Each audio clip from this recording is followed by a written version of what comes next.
Bueno, yo tengo activado el bootget y también tengo por aquí, esta no es, no, sí, aquí ninguno y aquí ninguno,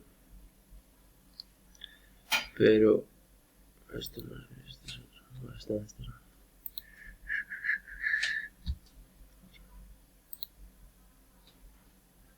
Vamos a main, ahí está la programación que nos sube el ascensor hasta el final de carrera, nos baja,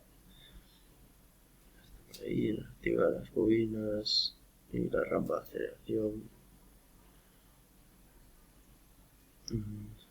Lo que pasa es que no me conecta con el, no sé por qué.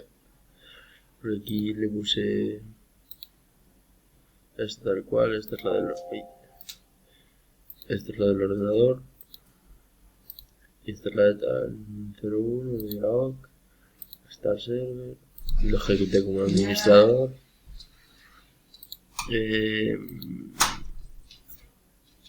Pero voy aquí y archivo configuración y le pongo la IP del ordenador, que es esta aquí, pero no me va, no sé por qué. Cuando lo doy aquí no me deja. Y eso que lo probé en clase y en clase sí que me iba, pero ahora no sé por qué. Ni idea.